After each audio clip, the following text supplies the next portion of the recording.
844-5600. Call or text, same number. Oh, righty then. Now, the McFarland Show with Darren and Justin.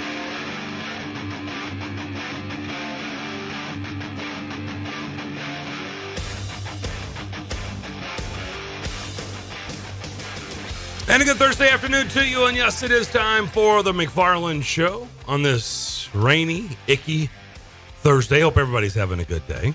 Staying dry. Darren and Justin here live in the Strike and Spare Family Fun Center studio for the next 2 hours. Alongside for the ride is DJ Damon back in the saddle. Yes, he is. I guess he was out shopping yesterday. He came in with his Keen shirt on, so. He's a king. Damon King. Couldn't wait. No jacket today. Usually he's layered up. He's got like 5 layers of jackets. And he may have something somewhere. But today he seems to have a Keen shirt on, and he's shed all the layers. Feeling good about himself. Yeah, today. he wants everybody to see the Keen shirt. Feeling good about himself. Nothing wrong with that. When you called today, the show, he may answer it. Keen Studios. That'd be pretty funny, actually. Be pretty good. We got a loaded show for you. Justin Mello from NFL Draft Draft Network, is going to join us. So we're going to get into some talk about the Titans and the draft. Combine's just around the corner. We'll do that with Justin. In the second hour of the program, we're going to talk with George Blaster. Who? Yeah. There's a lot of people that just said that. Just so you know. That's how Nashville has changed. Well, yeah, you would have to be brand new not to know the legendary name of George Plaster. But somebody did, and I guarantee you who's listening like, huh, who's that? Well, he's someone who's been doing sports talk radio in this town for a long, long time. Long time. And almost as long as anybody. There's a couple people who predate him, but not too many. Almost as long as anybody else. I would say Bill King is in that category. Bill King is probably the one. They share the same zip code, sports talk zip code. For sure. Right? Oh, for sure. Because Duncan's not here anymore in town. So Duncan Stewart would have been in that group. Yeah. And Yeah, you got it. That's you know it. what I mean? That's it. So he's pretty rare air. Yeah. Of course, used to be the voice of the Vanderbilt Commodores and went to school there, is very tied into the program. Vanderbilt fell last night to Georgia, a game. By the way, the 3 games that we talked about highlighted yesterday, the SEC games, the Alabama-Florida game was fantastic. The Kentucky-LSU game was fantastic. They were awesome games to watch. Back and forth. Yeah, if you were a college basketball fan, man. Yeah, down to the wire. They were exciting. OT for Florida and Bama. OT for that game. Yeah. Kentucky loses on a buzzer beater. It was that Dillingham is fun to watch, man, for them. He had 2 points at half, and he just came in second half and just started lighting up LSU. Owned this place. But Kentucky was, kind of playing catch up. And then they finally took the lead, and LSU gets the buzzer beater to beat them. So, and then the other game was, Vanderbilt hosting Georgia, and that, unfortunately, for Vanderbilt was not a game. Justin, no. Georgia was in control the whole game, and it just doesn't look good. And Jerry Stackhouse, you and I have been doing this a long time, and when the coach starts getting asked the questions in post-game press conferences, it usually means the walls are closing in. Normally, it's not a good thing when the coaches ask about job security and about his plans for the future that may not include the basketball team.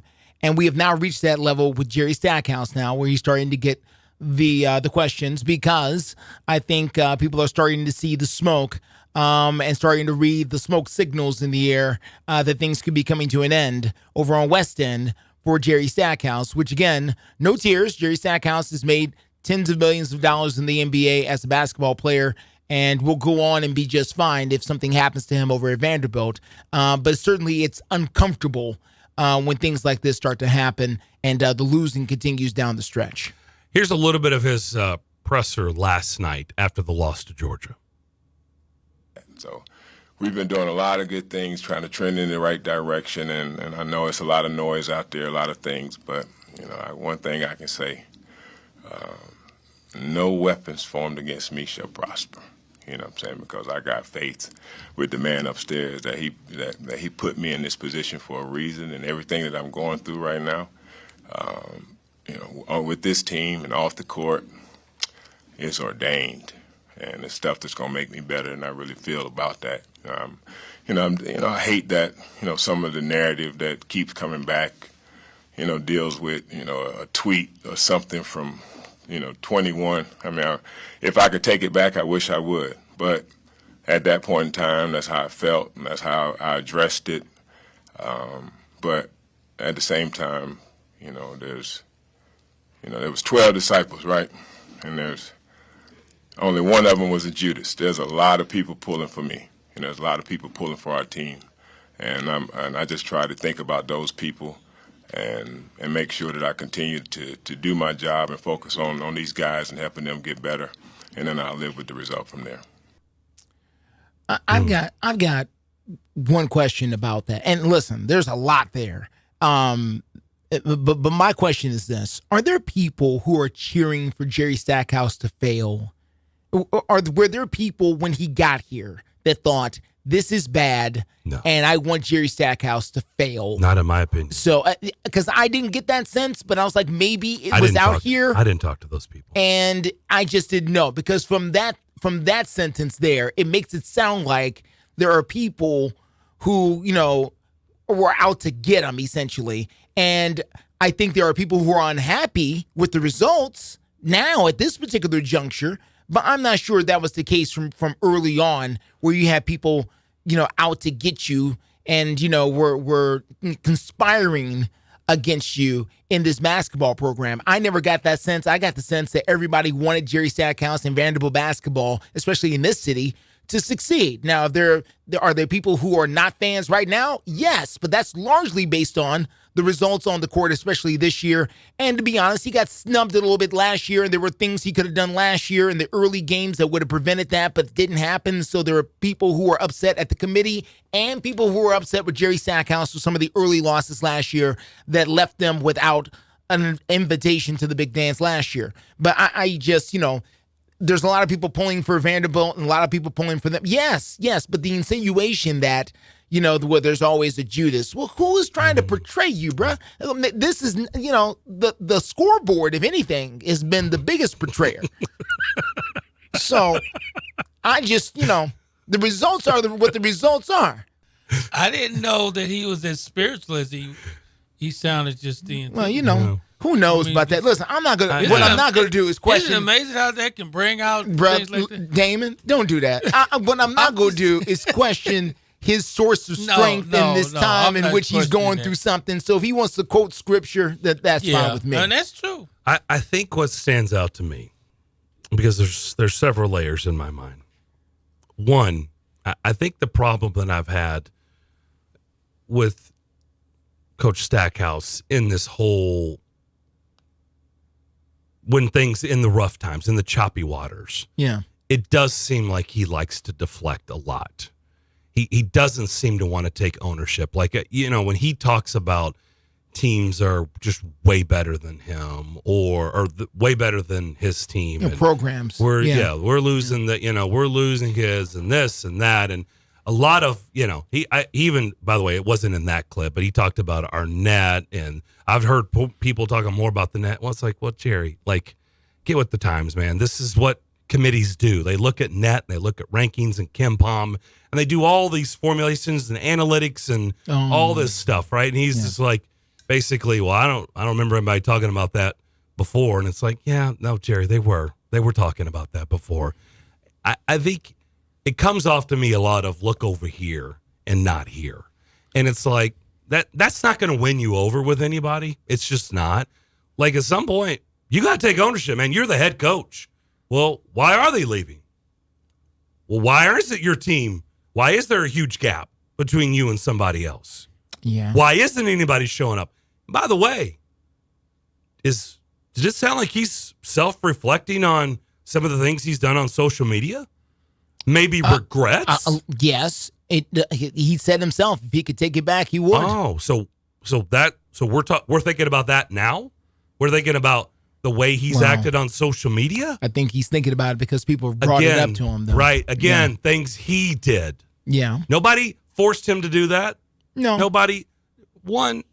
Everybody knows, like, if you can't handle A.J. Brown, my biggest problem with him right now is, bro, if you can't handle social media, get off of social media. Wow. It comes with the territory. Here's the thing, though, Darren. He thinks he is handling social media by doing what he's doing. This is his way of handling it. I understand. Kevin Durant thinks the same thing. I get it, and it's not, as we know. But you're right. They do. Like, I am handling it. This is handling. I'm handling my business. This is handling it. And it's like, no, actually, you're digging the hole deeper. You can't win. You cannot win in these situations. That's why when those situations arise, luckily, it doesn't happen much with me. But when it does, I just walk away. I'm like, yeah, no, man, I'm not interested in this because this back and forth has no resolution. It has no solution at all because you have no interest in having a civil conversation, a realistic conversation, or what have you. You're just interested in this and will never get on the same path. So I'm out. Peace out. Good luck to you. Yeah. You know what I mean? I'm not going to keep going back and forth. No, and makes sense. Blocking and all that stuff. I don't block. Like, I ain't getting to that point, man. I'm out. Okay? If we can't have a good conversation, and we can agree to disagree, and it's cool. But if when I realize, you've got other motives, I'm out. Good luck to you. Go after somebody else. I'm not going to waste my time on you. So, again, Zach, you did that, man. You chose as the head coach at Vanderbilt, as a Division I head coach in the SEC, who's very famous, to block people on social media and to go after people and refute. And, you chose the back and forth. He did. So, again, that's on you, man. Most coach, hey, this just in, it's not just you. Like, every coach who's having rough times and losing, it all happens if they're on social media. Guess what they have to do? Not pay attention or don't be on social media. That's what social media is. You're not escaping that. There's nothing wrong with being, especially in his job. There's nothing wrong with being on social media. Well, you have to try to get through these kids, recruit and do all the things. So there's nothing wrong with being on social media. What is wrong is the way that you approach it. Again, unless this is the persona that you want to put forward. Unless this is all part of your marketing or the way you market yourself or the way you're trying to entice people to come play for you. And, some people like that, dog attitude that you can have sometimes with this kind of thing. So if that was part of what you're doing, then, this is it. But again, if not, if you realize that you've made an error and that you should not be, going back and forth with the fans like this, has he stopped in recent months or weeks or years? I don't know. I'm not following him like that on social media where I'm keeping up with whatever Jerry Stackhouse is doing on social media. But to my knowledge, I haven't heard of any dust-ups recently between him and fans. So maybe he's realized this is not the way to deal with this. And if he's realized this is not the way to deal with this, then, he can apologize, which I think is what he's trying to do for it. And then we can move on from there. But, it's one of those situations where it's getting rough. And the questions are going to keep coming. And if they continue to fade, it's going to get more and more uncomfortable. And we may hear more and more, scriptures or sources of strength trying to come out from Jerry Stackhouse, who's a proud individual. And again, I cannot emphasize that enough. And we do this sometimes, especially in the NFL, we do this. We forget who these guys are. And, we do it all the time. When Mike Vrabel used to gristle up at people. Well, we forget Mike Vrabel was a NFL linebacker for 13 years. So you have to have a certain mentality when you do that, the way he did that. Jerry Stackhouse was not a scrub. Jerry Stackhouse was a big-time college basketball player at a big-time university. Played 20 years in the NBA. And I know the NBA is not, you can't be in the NBA not for 20 years. As a nobody, he was a big-time NBA basketball player. So he's going to have a lot of pride. And when you poke him, this is what's going to happen sometime. And it's just part of what has made him successful. And Darren, we've talked about this a number of times A lot of times what makes people successful is the same thing that can make people look a little silly at times, because you can't take one without the other. You have to take the good with the bad with the competitors sometimes. And Jerry Stackhouse is a competitor, and this may just not be his sport right now, at least not in this role. Yeah, good stuff. All right, we'll come back. Justin Mello. Talk a little draft, a little Titans with him.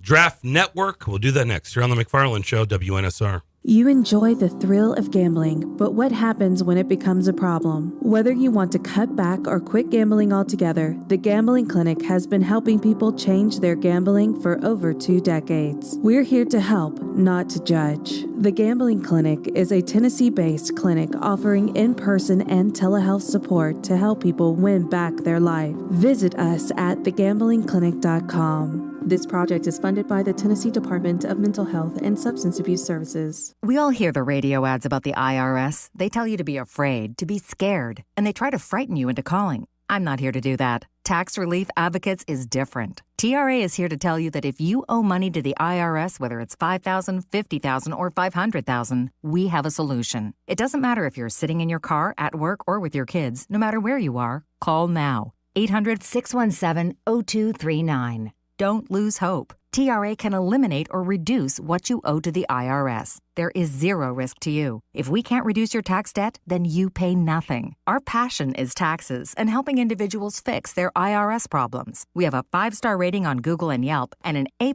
with the Better Business Bureau. You don't need to be afraid of the IRS any longer. End your tax nightmare today by visiting us online at TRA.com or call 800-617-0239. That's 800-617-0239.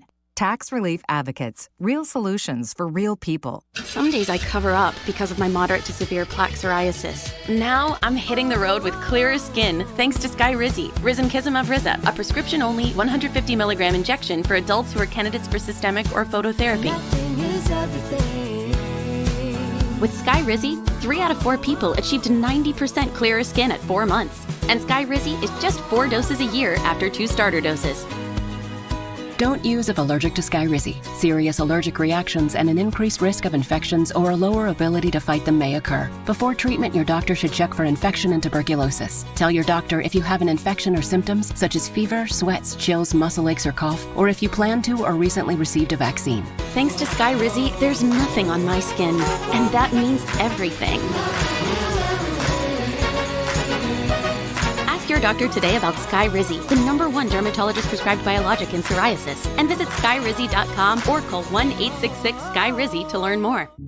It's just a few cocktails at happy hour. There aren't any cops around. After every game, we always have a few. It's no big deal. It was just a few drinks. I'm good. Hey, I can hold my liquor. I drink and drive all the time.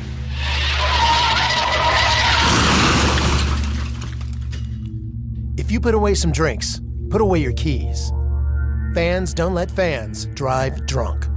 Brought to you by the Tennessee Highway Safety Office. It's a Bill Keane Show. We created a rule decades ago on the show. Weddings, things of that nature, during the playing portion, do not get consideration. No. Don't do that. Weddings are meant for the spring. They do not get consideration during the playing portion of the season. That's just the way we work it around here. That's the way we play it around here. Weekday mornings beginning at 6 on Sports Radio 560 on 95.9 FM.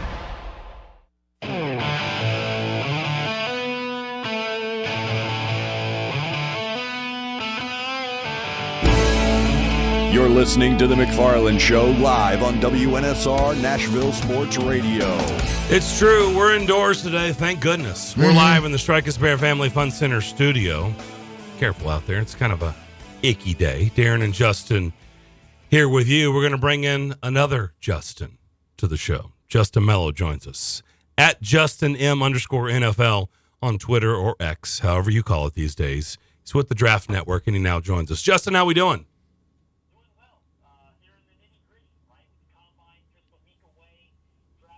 You're closer and closer and really knee-deep in it now. Yeah, no doubt about it. And it is interesting to see how the Combine has changed so much over the years to where it is now this gigantic spectacle that, is It's just, I mean, it's broadcast out there. It's heavily covered, and it's not just kind of like this little private party for the teams and select, few media like it used to be. Now it is a production and fans, and so everybody's had a lot of theories over the years, and I'll just start with this. I'll be a little bit more on the generic side, and then I'll get more honed in and a little bit more specific.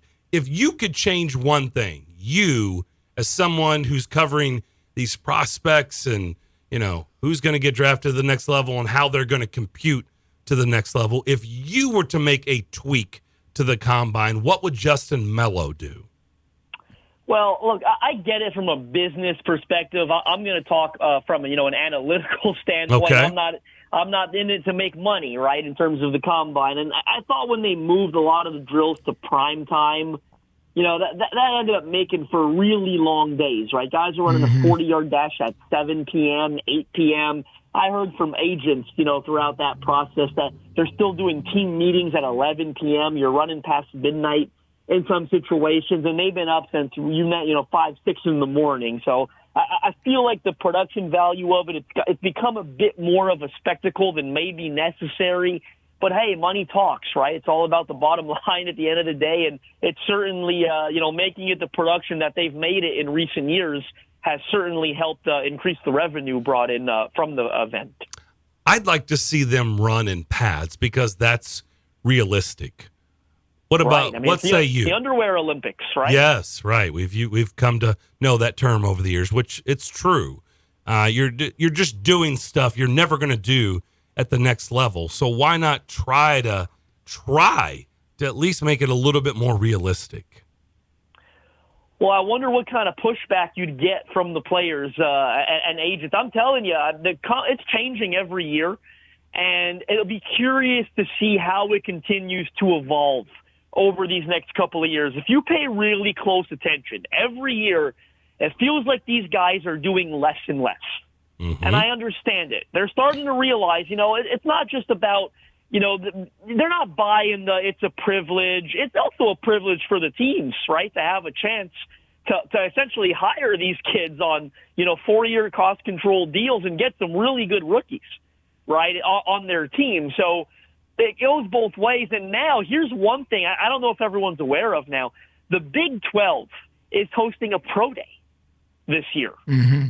That's, I believe, the first of its kind. The conference? Where you are correct. Oh, you wow. are getting a conference pro day this year.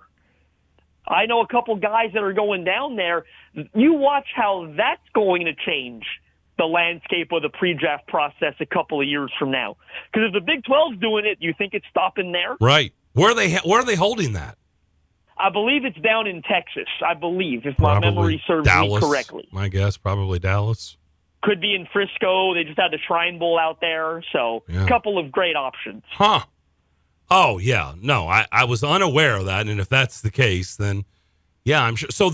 So the Big 12 will not do individual days at the schools? It's just going to be a conference thing? No, I believe they will. You'll still have your individuals, but they're going to make it more like a combine-like event. I just got off the phone 10 minutes ago with a kid from Texas Tech that's headed down there for it. Wow. Okay. Interesting. Well, we'll keep close tabs on that. I'm sure the SEC and Big Ten won't be far behind with that, especially, And how does that, right? That's the question. How does that impact the combine if that happens? You get the SEC doing it, all of a sudden in Auburn, Alabama, Florida, LSU, you name it, Tennessee, how does that change? Do those kids still go to the combine if they do the SEC pro day?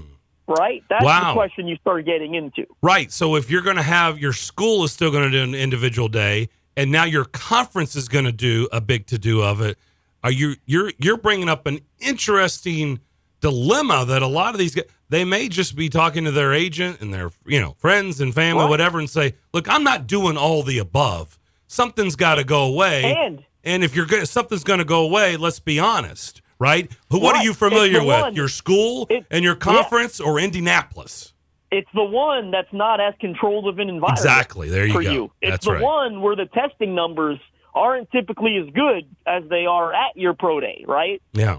Or a conference, or what we'll see what the conference controlled events are like, but you certainly have to assume that this Big 12 one is going to be more favorable, right, of an environment to you, a more natural environment to you than the Combine. Very interesting. That's why the league, they don't even know if they're having it in Indianapolis every year, right? Like, they keep signing these short-term one-year deals to keep it there. There hasn't been a 5-10 year commitment, right? No, you're right. LA, Texas, you name it, right? Arizona, half of them are training in Arizona, right? Pre-draft process, Exos, you name it. All the great training facilities are, a lot of them down in Arizona or Florida. Do you think they may take the draft model and just start moving the Combine around? Is that what you're suggesting? I could. I'm surprised they haven't already done it. I think Indianapolis is a great spot for it. A great spot. Everything is so centralized, right? It's easy to get around once you're there. Like, I wouldn't be shocked, right? Like, if it stays there a few more years. But I think eventually that's why you keep seeing these one-year deals. Deals. I think it was in the news the other day. They just had a one-year deal for next year, I believe. So the league's been tempted, very tempted to move it around for a while now. And I think eventually that's what it'll come to. Interesting. Okay. Especially as the production gets bigger, right? Absolutely. 100%.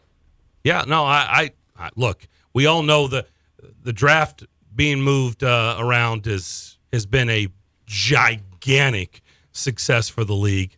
I mean, why wouldn't they start thinking about the Combine? Same thing. It's not going to, it's only going to make it bigger. More money. Right. More money. Right. More money. No doubt. The Titans, I know we're still a ways away, but it'll be honest before we know it. The Titans have a lot of needs, Justin, as you know. That's 7th pick. And I know you're starting all these. And look, this answer is subject to change. We're going to check in with you from time to time from here into the draft. So it is subject to change. You're not locked into this answer. But today, when I ask you, if you were Rand Carthon, what position would you address first with that high first-round pick? I haven't wavered the entire time, and I appreciate you giving me an out. And maybe I'll waver after free agency, and I'm looking forward to checking back in with you guys. But my mind's it's essentially been on the same thought for a while now, and it's offensive tackle, right? I mean, number one, you look at the struggles they've had at left tackle over the last 2 years. It's almost unprecedented, right? Like, we said it can't get worse than Dennis Daly, right, from 2 years ago. And by God, it did. Right, it got a little worse this year. From a pure numbers perspective, you paid more, and it got worse. You paid more, and you gave up more pressures and sacks, by the way, as well. So it wasn't just you paid a lot more, by the way. Daly was making peanuts, right, compared to what Andre Dillard made this past year. So it's been such a sore spot for them over these past 2 seasons. You've got a high pick. Look at some of the best young tackles in the NFL, okay? Jedrick Wills, Tristan Wirfs, Penei Sewell, Rashawn Slater, heck, even Andrew Thomas with the New York Giants has become a very good left tackle. What do they all have in common? They were all high draft picks. Most of them were top 10 picks. A couple of those guys, I think, were 12th or 13th overall in Tristan Wirfs and Jedrick Wills' situation. But they're all high, top half of the first-round draft picks, okay? The argument in Tennessee, I know, and it's going to stay the same the whole time. We'll see how free agency impacts it, but it's tackle versus wide receiver. Right? It's got a little bit more complicated, I'll admit, with the hiring of Brian Callahan. He really values strong wide receiver play. They've got nothing proven behind DeAndre Hopkins. He was allegedly involved in the decision. I'm sure he wasn't the final decision maker, but involved in the decision to take Jamar Chase over Penei Sewell. Now, I think that situation was also a bit unique, though. I don't think Titans fans are fully embracing how unique that was. Not only was Jamar Chase, in my opinion, generational, and I hate using that term, but I use it with him because I was that high on him as a prospect. But number two, you also had the built-in chemistry between him and Joe Burrow, right? You're not going to have that with Will Levis, with any of these receivers that are in this class that you could consider at the top, right? It's still an investment in your quarterback. You look around the league. I've done the research. You are far likelier to get an all-pro tackle in the first round than you are anywhere else. Okay, that's true of most positions, especially true at tackle. And also, to the second point of that, you're also far likelier to get an all-pro receiver in the second round than you are to get an all-pro tackle in the second round. I mean, just look at the A.J. Brown draft from a couple of years ago when the Titans did finally land the receiver in the second round. Deebo Samuel, DK Metcalf, also second-round picks that year. Right? This is an extremely deep receiver class. I think the Titans will be able to address that position later on. We'll see how free agency impacts it. They're going to chase a couple offensive linemen here in a couple weeks. Legal tampering period will be open before we know it. But certainly I think tackle Joe Alt, Olu Fashanu, no-brainers there at number 7. I was going to ask you, who's your favorite of the offensive tackle groups, of the offensive tackles there at the top? It looks like they may have their choice. I've seen certain types of mock drafts out there that would have the Titans taking the first offensive tackle off the board. If that is the case, who's your favorite offensive tackle of the big 3 that I can continue to see? Well, all of a sudden, that's looking increasingly possible, especially when you throw a 4th quarterback into the top 10 mix, right? It looks like everyone's enamored with Michigan's J.J. McCarthy, and we know the other 3, Jaden Daniels, is going to go early as well.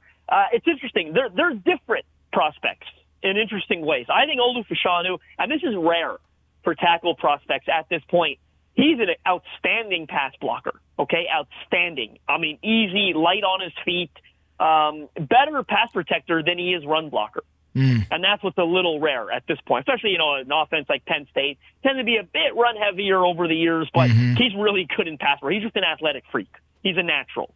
And there's still some technical things he's working through, I think, as a run blocker, placement, timing of the punch, things of that nature, moving guys. Joe Alt is the better run blocker, And I think Joe Alt's very good in pass protection. Don't get me wrong. He's very good. But he's a better run blocker than Olu Fashanu, and he's a better run blocker than he is pass protector. So they're kind of opposites. Again, they do have some similarities. I think they're both good athletes. I think Fashanu's a rare athlete.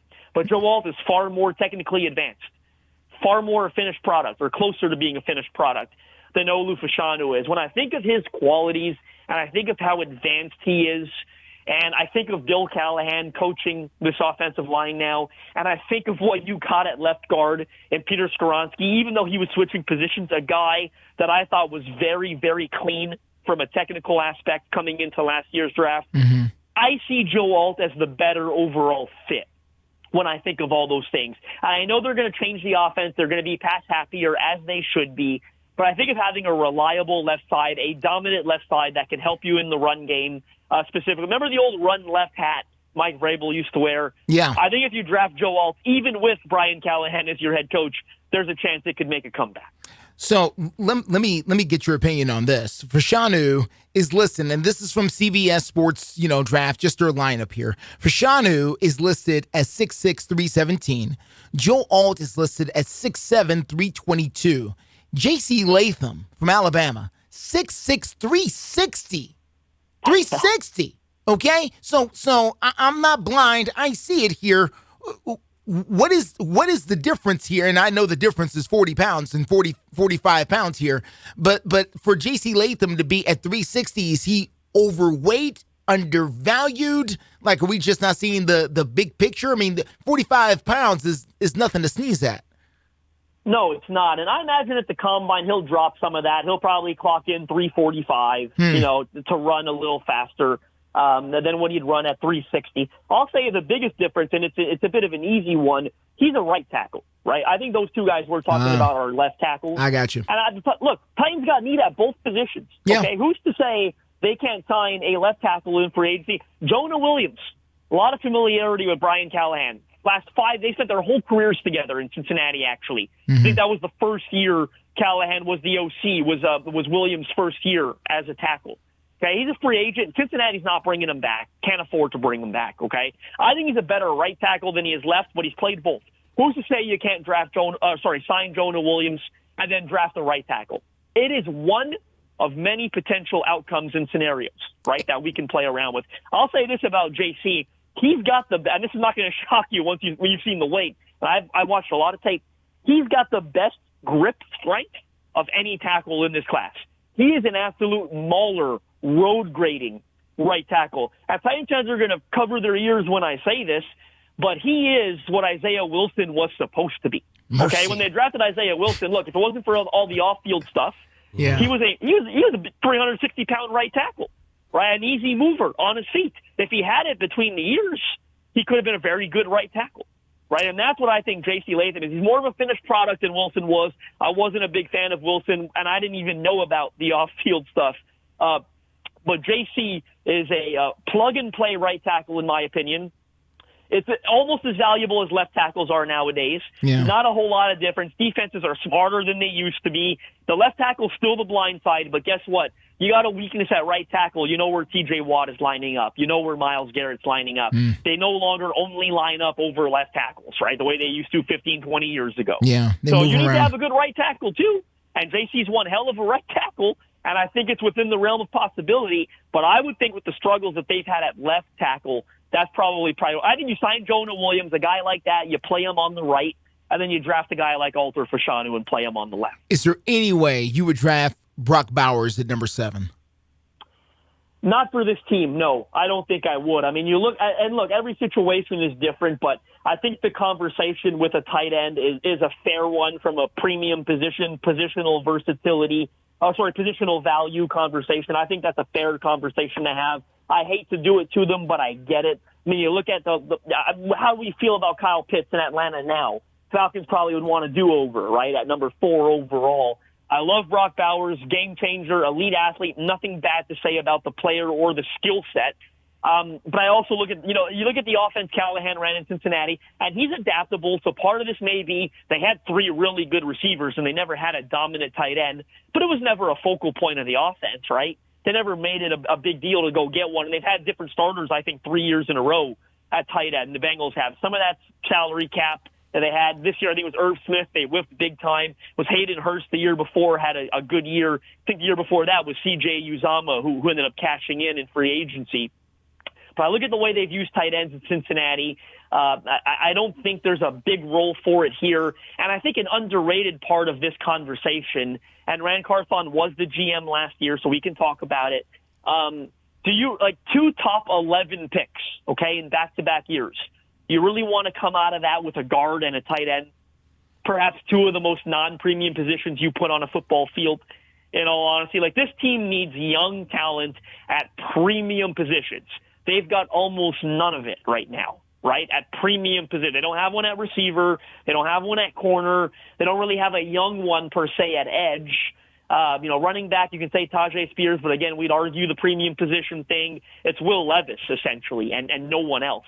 Right, that's really shown much. So they need to start getting premium players at premium positions, and certainly at 7, that should be an offensive tackle or a wide receiver. All right, last question for me. If you wait until round 2 for the wide receiver, which, is easy to think, I see the round 2 wide receivers are scheduled to be players like Brian Thomas from LSU, Keon Coleman from Florida State, Xavier Worthy from Texas.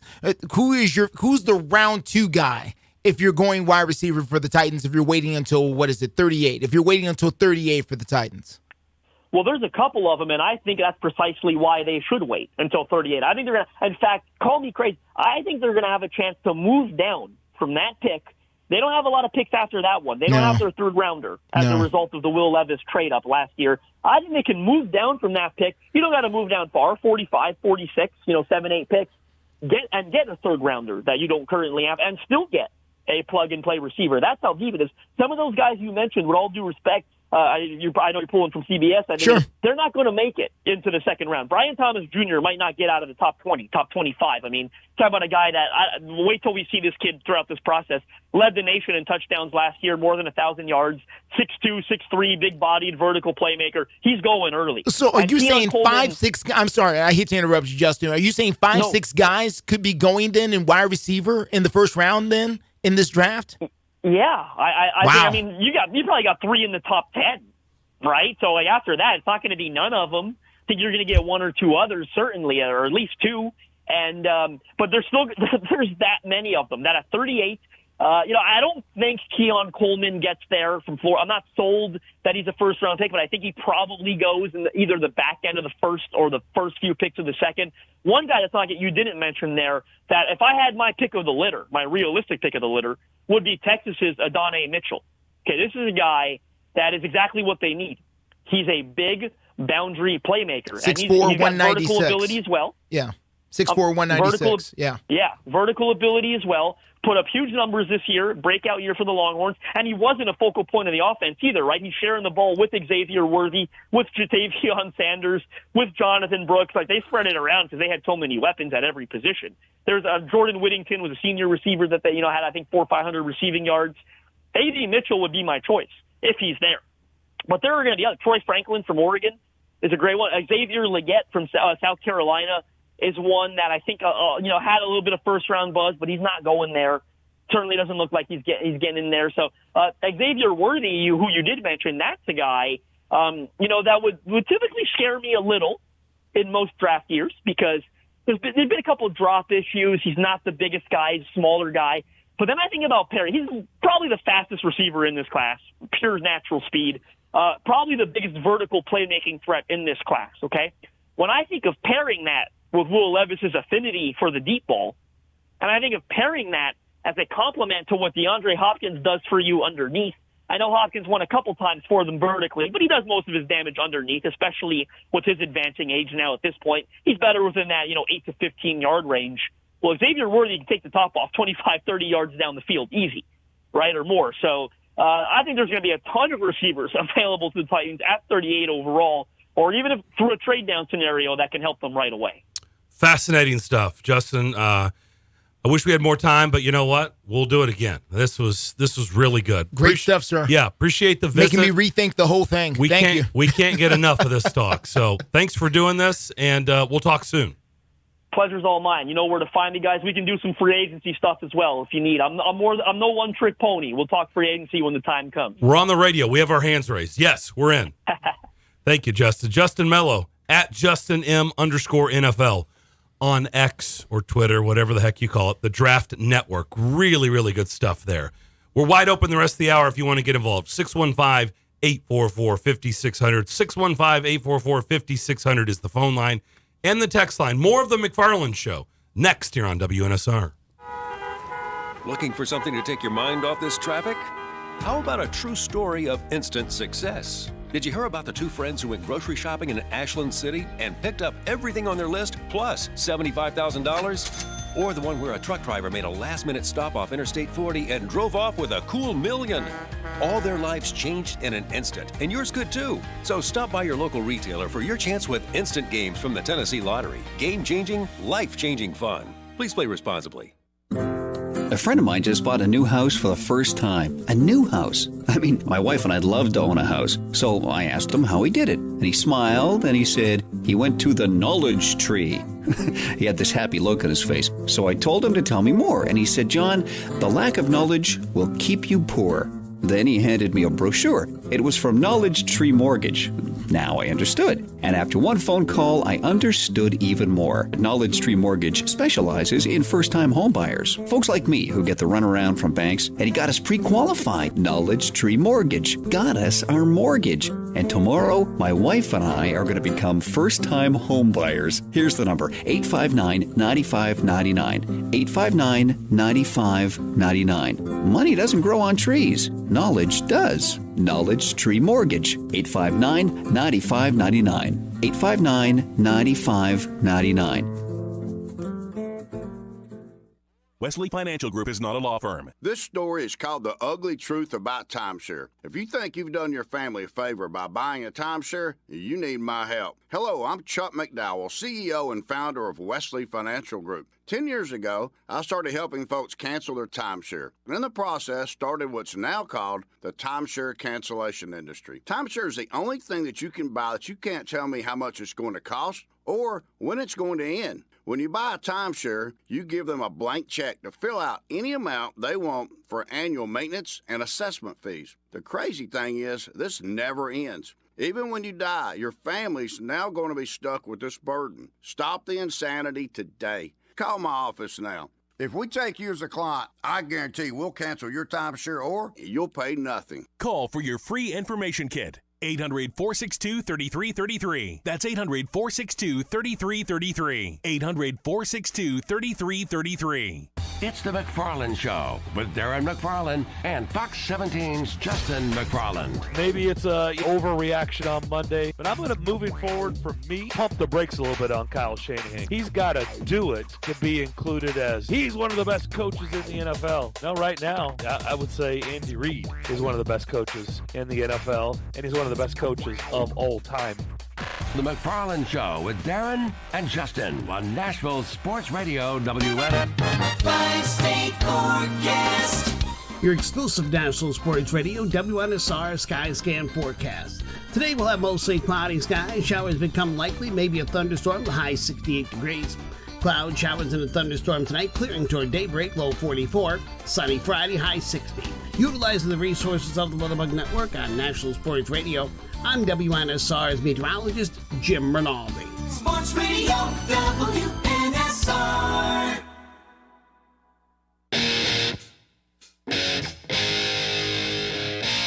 You're listening to The McFarland Show live on WNSR Nashville Sports Radio.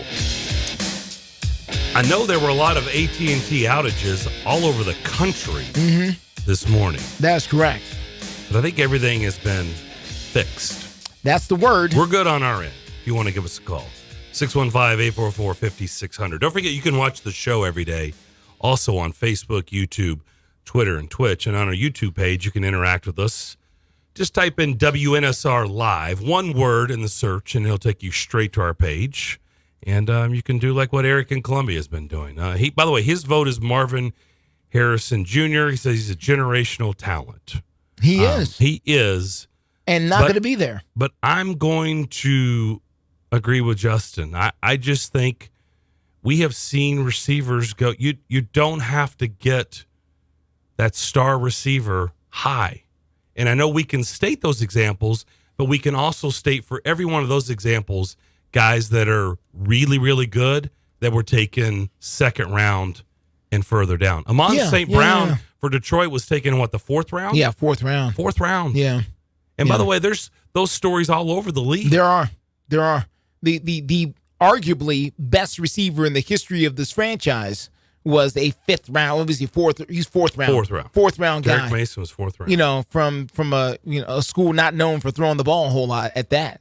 And came in here and lit this place on fire for several years and is a borderline Hall of Famer and was drafted in the fourth round. So we talked about the kid for the Rams, the rookie of the year. He's a fifth round pick. Puka Nacua. Yeah. He was absolutely fantastic this past year with 1,400 yards receiving or whatever it was.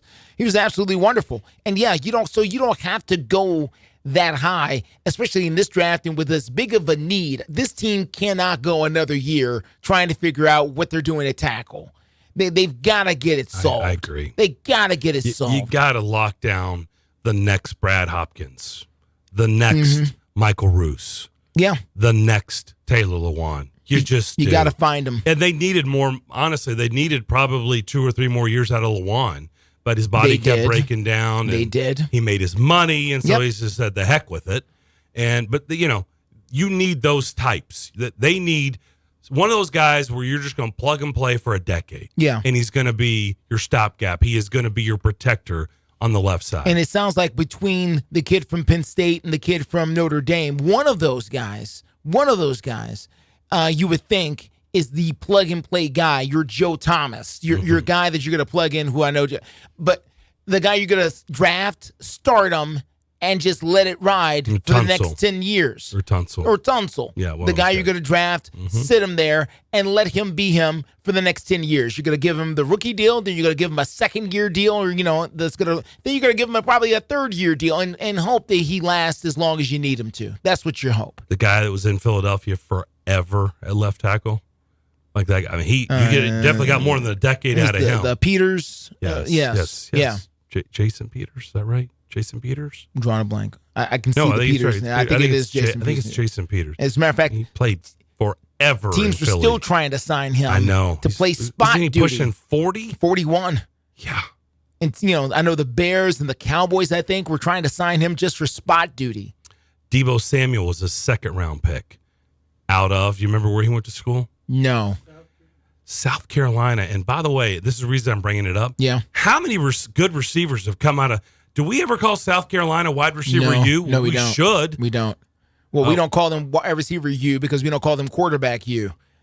So they're low profile. That's part of the issue with them. I mean, they've had some good receivers. Yes, they have. No, come out of there. They've been a very productive program, but it's because they're second banana over there in the SEC. What used to be the SEC East, they don't get a lot of shine. Instead, it goes to Georgia and Florida and teams like that. They're the legacy players or programs. Yeah, I do agree, though. I think to get that premium, if you are truly, and you should, and he's there, you have a second.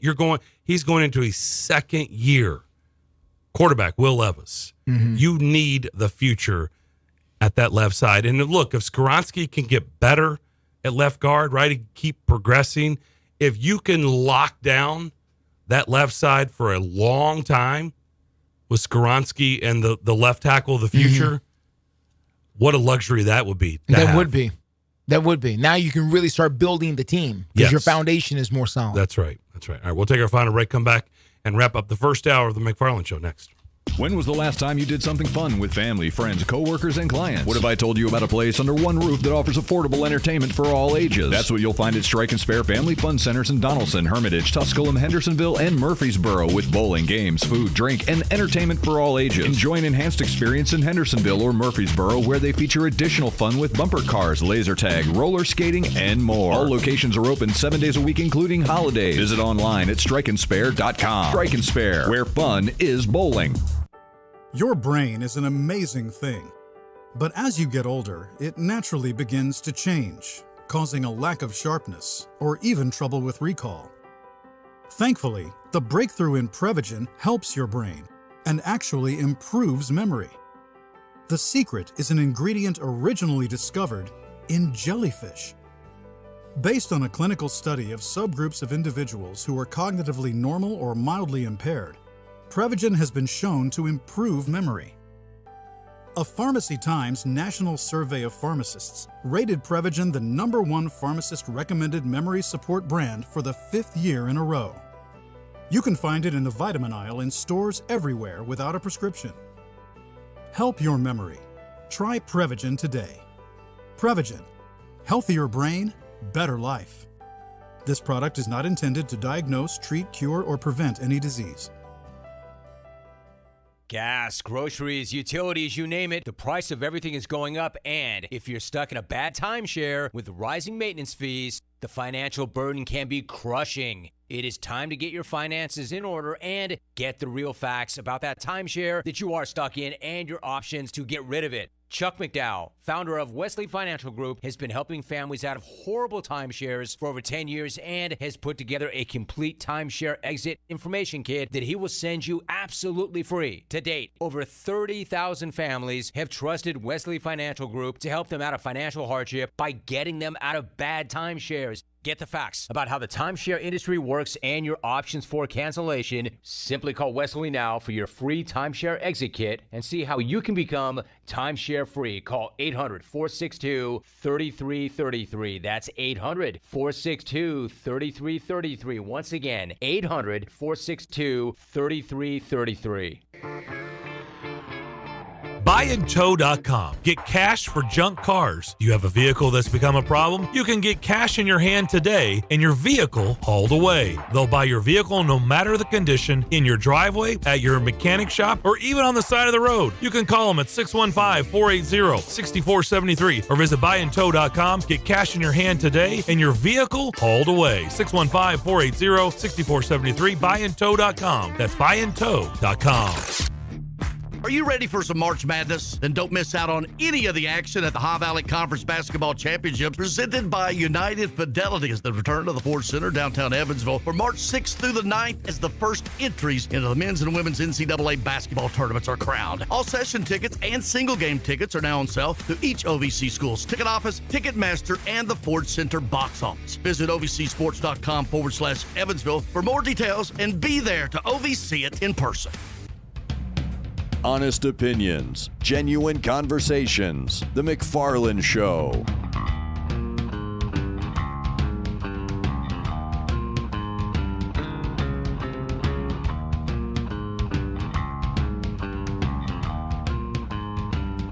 Programming note, tonight, 7:15 tip. I'm guessing coverage starts at 7 o'clock. Yeah. Be my guess. That's my guess as well. TSU hosting Eastern Illinois. Right here on WNSR. So TSU at home tonight against Eastern Illinois. Fun stuff. Interesting year for the Tigers. We're starting to get close, starting to get towards the tournament here. Teams got to start getting themselves together. If not, the season's going to be over real fast.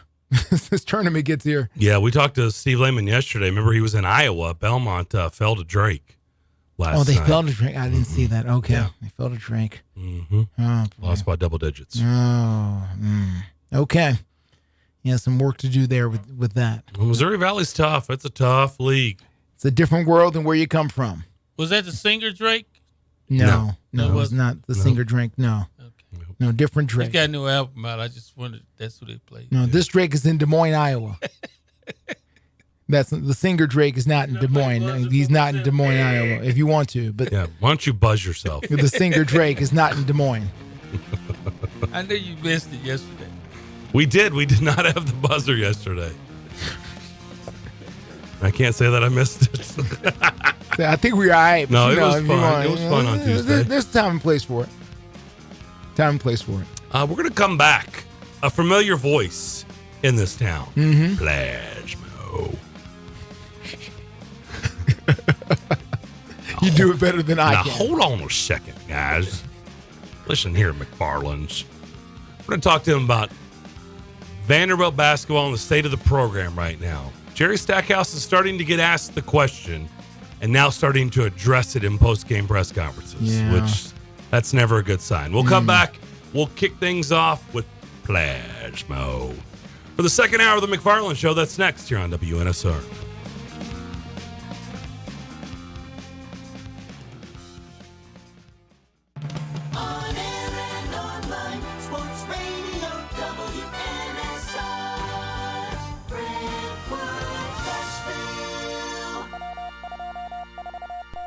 ABC News, I'm Michelle Franzen. In Alabama, a third in vitro fertilization provider is pausing IVF treatments due to legal concerns in the wake of the state's highest court ruling that frozen embryos are children.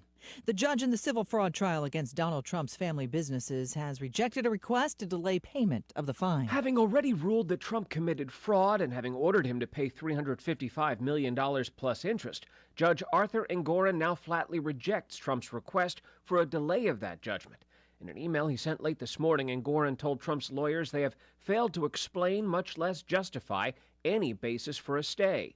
It would mean Trump has just 30 days to pay the fine in cash or to post a bond for the full amount plus interest in order to appeal the ruling. ABC's Stephen Portnoy. The FBI is now investigating today's nationwide cell service outage for thousands of AT&T customers. It's working to restore service. Officials don't know what caused the outage. This is ABC News. Give the star in your life the brightest gift in the world. Name a star after them. This is Rocky Moselle with International Star Registry. For $59 and a call to 800-282-3333 or visit starregistry.com, you can name a star for birthdays, weddings, or even memorials. Over 45 years, we have named millions of stars for celebrities and individuals from around the world. The star you name will be recorded in book form in the U.S. Copyright Office. Visit starregistry.com or call 800-282-3333.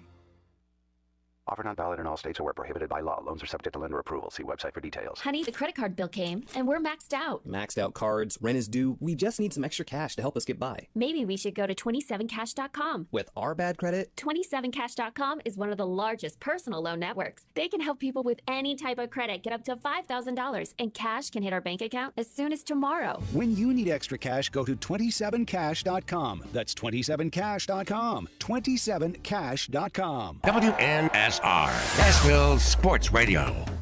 Bar Lines at the Omni Nashville Hotel downtown is at the heart of Music City. Located within walking distance of the Country Music Hall of Fame, Bar Lines at the Omni is your downtown honky-tonk destination. Watch your team from any seat on their plentiful HD TVs and catch a live show on the Bar Lines stage featuring live music 7 days a week. Bar Lines has the ultimate Southern comfort food. Get started with classic fried green tomatoes or bourbon barbecue wings. Then it's on to the massive Smashville double stack, or the world-famous Bar Lines grinder. Oh, you've never heard of the Bar Lines grinder? 2 kinds of cheese, lettuce, Dijon, smoked turkey, smoked bacon, smoked ham. Now that's some smoke you want. Local brews and local spirits are on tap at Bar Lines. Take a seat on the patio outside and soak up the rhythm of Music City. Bar Lines at the Omni Nashville Hotel, 5th Avenue, downtown.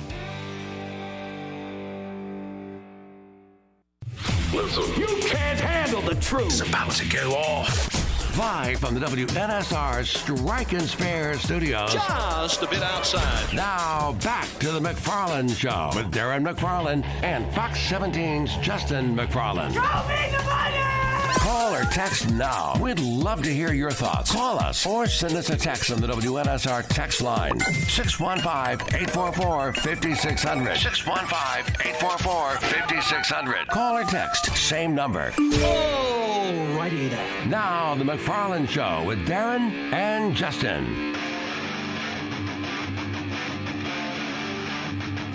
And as promised, back here on the McFarland Show, 615-844-5600 is the phone line and the text line. Darren and Justin here with you. We are live in the Strike and Spare Family Fun Center studio. Oh, Plasmo, the director. George Plaster on the line with us. We told you we were going to catch up with him, and indeed we are the host of the George Plaster Show. I think we had the same marketing group that got in the same room and came up with the George Plaster Show. Yeah. And the McFarland Show with 2 guys with the last name. I think he had a shorter meeting than we had. But yes, it's around the same thought. George, what's going on? Darren, it feels low budget to me. It's low budget and fast and quick, hopefully. It's efficient. Yes, it's efficient. Very efficient for those groups to come up with the show names.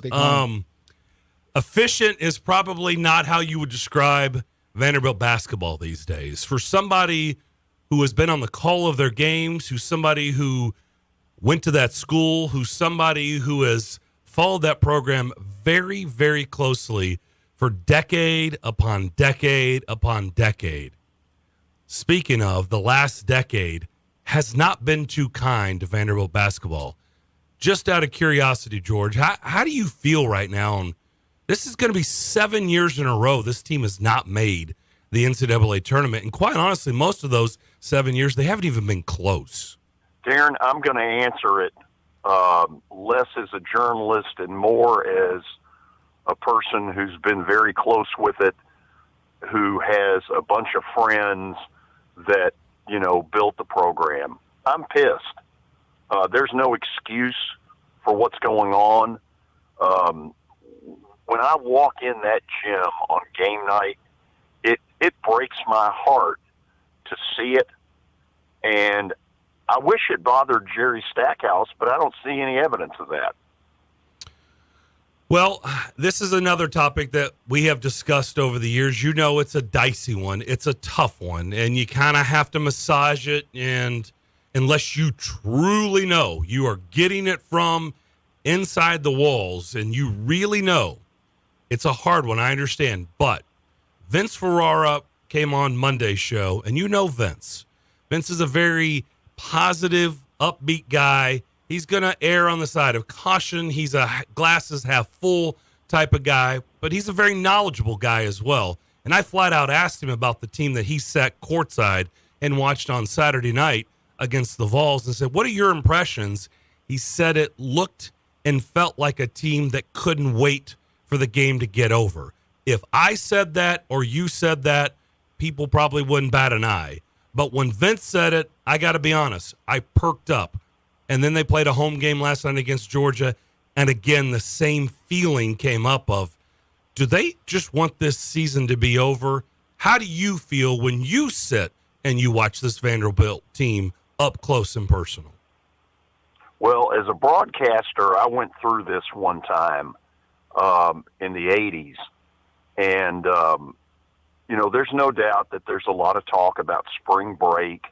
When you get to this point in the season and you're 2-10 in the conference, it's no fun. I think it's a real mental battle each game to try to have a positive attitude. I feel sorry for those kids, young adults, because it's not really their fault. What has been recruited, a year ago when it looked like he was starting to turn it on an uptick, I started getting the bells went off in my head when virtually the entire team left. And I'm like, what's going on here? And what they've replaced it with is a lot of Lehighs and William and Marys and a lot of mid-major stuff that doesn't stack up to Southeastern Conference. And it's finally caught up with him, and we have a complete dumpster fire. It's a riot on the Hindenburg. I know you have Chris Lee on your show. We just had Chris Lee on yesterday, and Chris has said this to us in the past, and so I'm positive he said it on your show as well. And you know how this works, George. We've talked to enough people on beats over the years that, they get information that they just don't create this in their mind. They didn't wake up and say, you know what, I think I'm going to start this narrative. Now, I don't ever press Chris on where is this coming from, but he brings up, he has constantly brought up with us the golfing with Jerry Stackhouse on road games. And I'm sure that's been brought up on your show as well. I guess, and Chris is kind of and Chris has done a good job. He does a good job of covering Vanderbilt athletics. He's been doing it a long time. Kind of massaging, basically, or I guess questioning kind of the work ethic or what it takes, especially in today's game, to keep the ship afloat and keep the ship where it needs to be year in and year out. That seems to be kind of in question, and it seems like he's getting that from somewhere. What do you make of that part of it when Chris has brought that up on these shows? You're talking about the golf clubs? Yeah. Mm-hmm. Well, I know that he's taken golf clubs on road trips, and I'm appalled by that. I brought it up on our show about a month ago that these are business trips. I realize this is an NBA model, but I got news for everybody. This isn't an NBA deal. This is college basketball. These are 18 to 22-year-olds, and when they see a coach take golf clubs on a road trip, what the hell do you think they think? Yeah. I mean, that's a bad optic. Darren, the one positive that is sort of coming out of this, for a long time, Vandy has just been a very apathetic deal. Fan base deteriorating as low as I've ever seen it. Nobody seems to care. But I'm telling you, people are pissed off with what's going on with this basketball because unlike football, where they are a lot more lenient, they know it's a numbers game, and they know deep down it's really going to be hard to be very good. In this basketball thing, they're a lot more, this school should get to an NCAA tournament every 3 years. And, they're pissed at the condition of this, and I don't blame them. I'm with them. Justin, I'm going to put you on the spot. We didn't talk about this beforehand, but you brought your theory up, and I was going to spit it to him. I know, and I want to hear, because I am curious on how he's going to answer. Justin has a theory on, with all the construction. I'm going to let him set up the question, and when we've had these discussions and we get calls on it, and I'm not saying I disagree. I'm just curious how you're going to answer it. So, Justin, this is where I'm going to let you kind of frame what you've been saying on the show. Okay, and by the way, I think it turned Darren the wrong way the first couple of times I brought it up because I not because he thought it was silly, just because he would hate to think that this would be the case. Mm-hmm. But George, you know, like I do, that place is under construction right now. They've torn up a lot of the roads. They've got the scoreboard at the football stadium, up on a tow truck or whatever they've got over there. And, pardon our dust, they're under construction. It feels like to me that they are asking people in a very subtle way to stay away from us right now until we finish up all the construction. And once the construction is finished, then we will reopen the gates to campus and allow people to come on in and participate in our athletic department again. But right now, the way that it is, we don't want a lot of people over here. It's okay if the attendance is down. It's fine because we've got dust and things are not looking the best that it could. What do you think about the possibility of them just trying to maybe buy some time, keep people away until the construction is finished? That's total hogwash. Okay. Why? Well, I mean, honestly, do you think whoever is involved, an athletic director, a coach, or whatever, do you really think that's what they want? Do I think they want low attendance? No, I don't think they want low attendance. But my bigger thing is, George, they've stopped the marketing. I know, and you do too, sir, that we used to have good to be gold billboards all over town, both digital, on television, on radio, on the billboards along the interstate, along West End. 322 Gold is tattooed into my brain. I've been here since 1991, sir, and I know you've been here much longer, but I understand there's been a lot of, marketing put towards Vanderbilt athletics over the years. Vandy boys have had all kinds of campaigns. The Anchor Down, Memorial Magic, come be a part of it. I have not seen any of that as of late. Not to say they're not doing one. I'm just saying that it's nowhere near as aggressive as it used to be. And it seemed to coincide when they started this whole campaign of putting the place under construction. That's why I'm saying that. Well, they really had no choice as far as how it all works out with construction.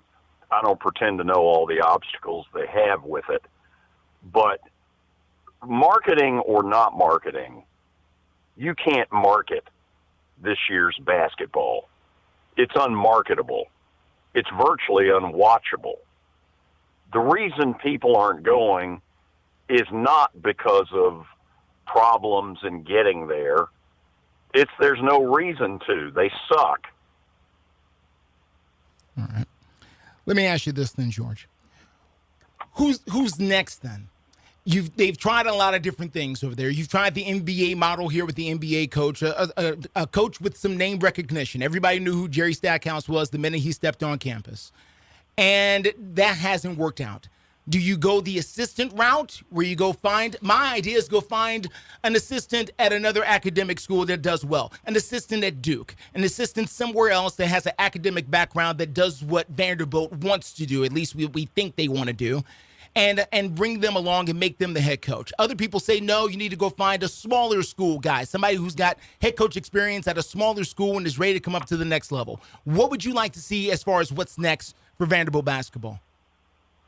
I don't know that there's necessarily a recipe. It's what's out there right now. For instance, I believe the best person out there that has sort of done it at this level is probably Chris Mack. Mack's available. His daughter plays volleyball at Vandy. She's the first volleyball signee. If they make a change, that seems like an obvious connection to at least talk to. Dusty May at FAU is one they absolutely ought to investigate. Did an unbelievable job getting him there. FAU probably doesn't have a lot of money. I'm sure Vandy can trump whatever he's getting paid there. The guy at Samford, Bucky McMillan, is a very interesting name. Martin Newton, CM's son, is the athletic director. I'm trying to think. I put a list together on our show a couple of weeks ago. Tommy Amaker's an easy name to throw in there from Harvard. The guy at Indiana State, done a really good job there. That's one certainly worth looking at. The part that we don't really know is, what is the perception of Vandy out in that market? Who knows? Until you get a series of people who tell you, it's hard to know. I don't think it's as good a perception as it used to be, which is why Chris Mack seems like an obvious fit.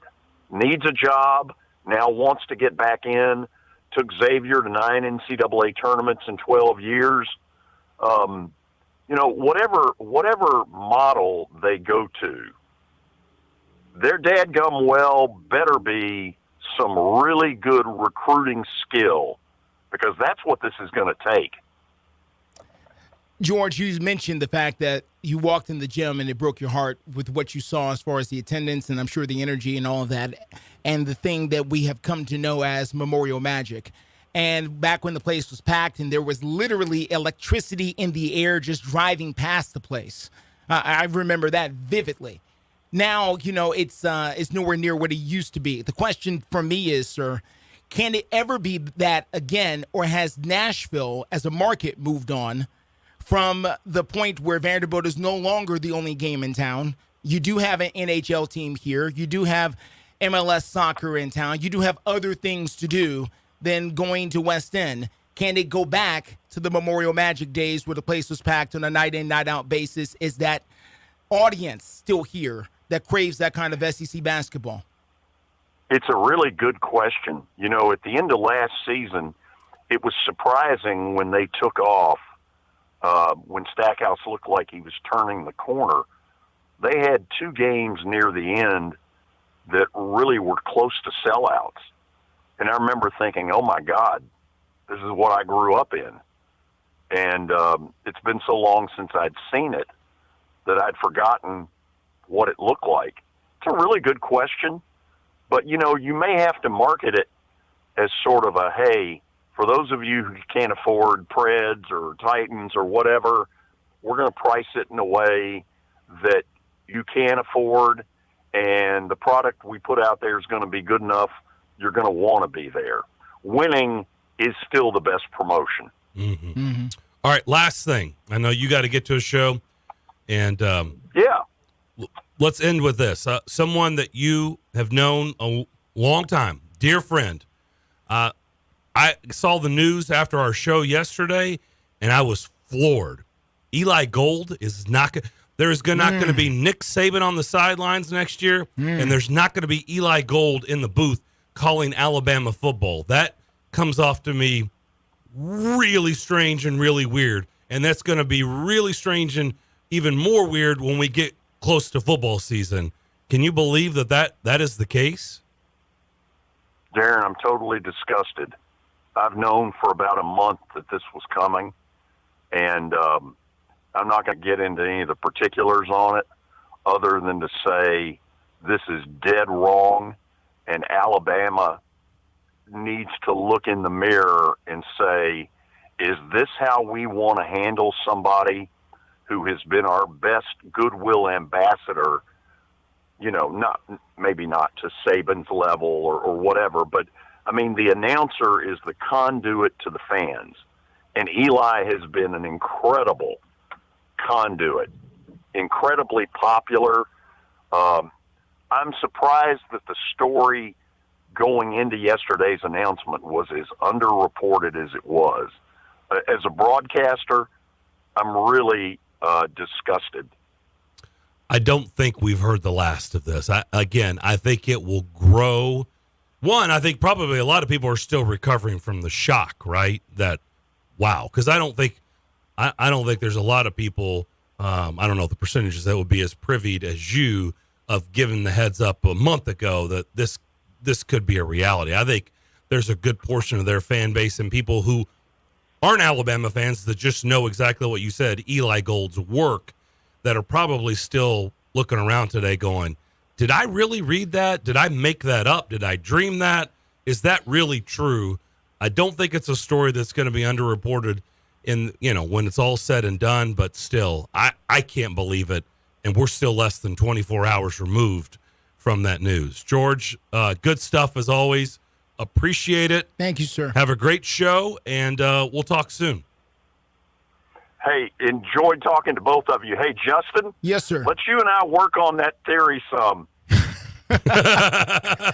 Anytime you want, sir. Because just because I say it's hogwash doesn't mean it is. Anytime you want, George. Thank you, sir. Hey, talk to you guys. Enjoyed it. All right. That is George Plaster, host of the George Plaster Show. Been doing it a long time in this market. We're wide open the rest of the hour if you want to get involved. A lot to digest there. And if you want to discuss it, you can do that. 615-844-5600 is the phone line and the text line. More of the McFarland Show here on WNSR. Hi, I'm Jeff Fisher. You know, you've probably heard by now that the Nashville Cats are coming back to Music City. Well, you are correct. They're coming back, and they're coming in hot, starting April 27th with the first of 5 home games at the historic Municipal Auditorium. There will be an additional game at F&M Bank Arena in mid-May up in Clarksville, and that will be honoring our military. Single-game tickets as well as season tickets are on sale now. For more information, come visit thenashvillecats.com. Cashback is not available on gas in New Jersey and Wisconsin. Susan, it's so great to finally be able to get together again. Oh, it sure is. And I really appreciate you picking up the bill. I'm happy to. I've got the extra cash. Since we've all been driving so much more again, I've been using Upside, the free app that pays you cash back for every gallon of gas you buy. Wait a minute. Are you saying you actually get paid cash when you buy gas with the Upside app? Yes, I get real cash back just for buying the gas I was going to buy anyway. But is it a hassle to use? No, it's super fast and easy, and I can cash out whenever I want. That's a total no-brainer. I'm downloading the free Upside app now. Download the free Upside app now to earn real cash back every time you buy gas. Use promo code LIFT for an extra 25 cents a gallon bonus on your first tank. That's promo code LIFT. You can cash out anytime right to your bank account, to PayPal, or an e-gift card for Amazon and other brands. Just download the free Upside app and use promo code LIFT for a 25 cents a gallon bonus on your first tank. That's code LIFT. It seems like everywhere you look right now, someone is sick. This year, prepare your family for airborne invaders like bacteria, pollen, and yes, germs with Navage Nasal Care. Navage flushes ultra-pure, refreshing saline in one nostril, around the back of the nose, and out of the other nostril. Navage sucks out viruses, dust, and other airborne particles, all the stuff that gets trapped in your nose, making you miserable. Don't get caught empty-handed this winter. Get Navage, the drug-free solution that helps you breathe easier, sleep better, and feel healthier. Even better, Navage is HSA, FSA eligible, so Navage is a great way to spend those funds before they expire. Don't wait a minute longer. Buy Navage today and you'll breathe easier knowing you're putting your funds to good use. Navage is available online at Navage.com or Walmart, Walgreens, CVS, and Rite Aid. Navage, N-A-V-A-G-E. Clean nose, healthy life. With 13 locations nationally, including Smyrna, Star Leasing Company is a semi-trailer one-stop shop and the perfect place to build a career as a semi-trailer mechanic. Seeking candidates with all levels of experience, Star Leasing Company has a semi-trailer technician trainee program with sign-on and quarterly bonuses and other opportunities such as $1,000 for having a yearly physical. Package also includes 401k with company match, health, dental, and vision insurance, competitive pay with weekly paychecks, and paid holidays and time off. Star Leasing Company, not your typical semi-trailer leasing company. It's starleasing.com to learn more. Hey, it's John Burton from News Channel 5. And it's Patton Cook from Nashville Sports Radio. We are excited for our new show, JB and the General, every Monday through Friday right here on WNSR Nashville Sports Radio. Talking all things Titans, Nashville SC, Preds, anything you want, we can talk. And we don't mind going off the beaten path once in a while as well. Again, that's every Monday through Friday, 9 to 11, right here on WNSR.